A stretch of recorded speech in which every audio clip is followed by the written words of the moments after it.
I don't talk about that night much anymore. But every time I drive that stretch of highway, I still look at the shoulder, half expecting to see her again. It's been 4 years, and I still don't have an explanation that makes sense. It happened on a Sunday night. Jenna and I were driving back from visiting my parents in Vermont. We left a little later than we planned, around 11:30 p.m., and the drive back toward Massachusetts was long and dark. That part of the interstate is surrounded by trees, with no streetlights for miles. Just your headlights cutting through endless black. It had started to drizzle, and the mist made it hard to see far ahead. We had the radio on low, just enough to keep us awake. I remember Jenna was half asleep in the passenger seat when I first noticed something up ahead. There was a shape on the shoulder, small, motionless at first. Then I realized it was a person. I slowed down automatically, thinking maybe someone's car had broken down. But there was no vehicle anywhere, no hazard lights, nothing. Just this thin figure standing in the fog, wearing a pale dress that barely stood out against the mist.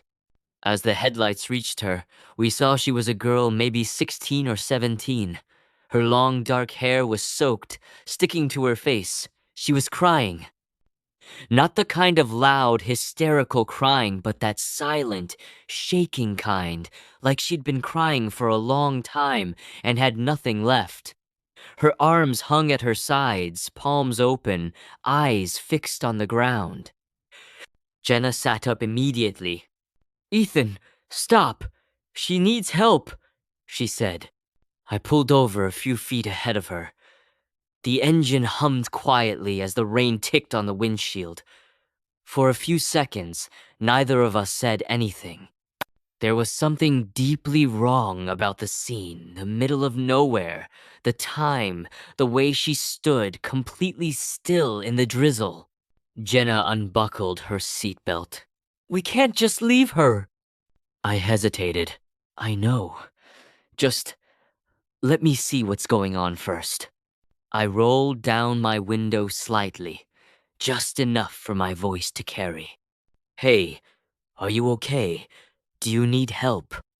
The girl didn't move at first. Then, very slowly, she turned her head toward us.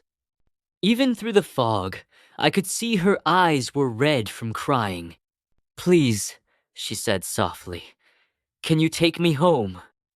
Her voice was barely above a whisper, trembling, like she'd been walking for hours. I looked around, still no car, no other lights, just the endless road stretching in both directions. "Where are you coming from?" I asked. She pointed behind her, toward the trees. "My house. I just need to go home." Jenna looked at me. "Ethan, she's freezing. Let's take her." I wasn't convinced, but the idea of leaving a teenage girl alone out there didn't sit right either. I nodded and unlocked the back door. "Okay, come on in. We'll take you to a gas station or somewhere safe, all right?" She climbed in quietly, clutching her wet sleeves. She didn't smell like alcohol or anything, just damp clothes and rain. Her breathing was slow, steady.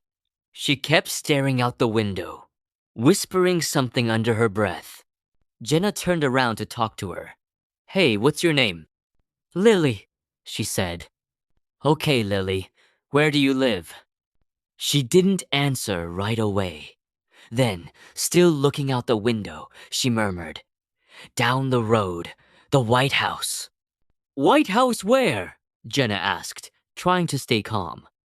"Near the bend. I can show you." I started driving again, following the dark stretch ahead. The silence inside the car was heavy, just the sound of tires on wet asphalt and that slow, distant hum from the engine. I kept glancing in the mirror. Lily's reflection barely moved. She sat rigid, her face turned slightly away, lips moving silently. Jenna reached back and gently touched her hand. "It's okay, sweetheart. You're safe now." Lily flinched, not just startled. She jerked away so hard, her shoulder hit the door. Jenna gasped and pulled her hand back. I'm sorry, I didn't mean. Lily's voice cut her off. Don't touch me. Her tone was sharper now. She looked down, breathing fast. Then softer, almost to herself, she whispered, He doesn't like that. My skin crawled. I met Jenna's eyes in the mirror. She looked pale. Who doesn't like that? I asked carefully. Lily didn't answer. The road ahead curved slightly, and I slowed down, trying to make sense of what she'd said. The fog was getting thicker now, swirling in the beams of the headlights. Jenna whispered, Ethan, maybe we should stop somewhere. Call someone. Before I could answer, Lily spoke again, quiet, monotone. You're going the wrong way. What? Her head turned slowly toward me. You missed the turn. I didn't see any turn, I said. There's one right before the bridge, she murmured. You have to turn before the bridge. He doesn't like the bridge. The way she said it flat, almost rehearsed, made my stomach twist. Who doesn't like the bridge? I asked. She didn't answer, just stared at the road ahead, whispering something I couldn't catch. Jenna's hand found mine on the gearshift. She was trembling. Ethan, I want to go home. Right now. We were approaching a small wooden bridge that crossed a stream. I slowed down. The headlights reflected off the wet boards. Then I looked up into the rearview mirror, and the back seat was empty. The blanket, the water bottle, everything we'd given her still there. But no Lily. Yenna? My voice broke. She turned. What? She's gone. What are you talking about? Look. Jenna twisted around. The seat was empty. No sound, no movement, nothing. Then we heard it faint, muffled crying. But it wasn't coming from outside. It was inside. The sound came from the trunk. I slammed on the brakes. We both jumped out, rain hitting our faces like needles. I ran to the back, heart hammering. Jenna followed, shouting my name. I opened the trunk empty. The crying stopped instantly. We stood there, soaked, in the middle of the highway. No sound except the wind through the trees. I walked around to the passenger side, shaking, trying to breathe. That's when Jenna gasped and grabbed my arm. Ethan, look.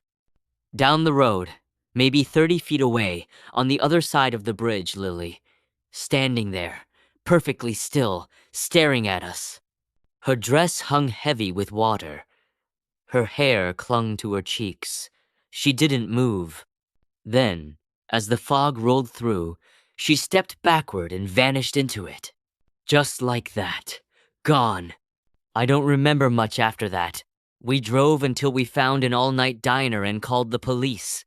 They searched the area but found nothing. No girl, no footprints, nothing.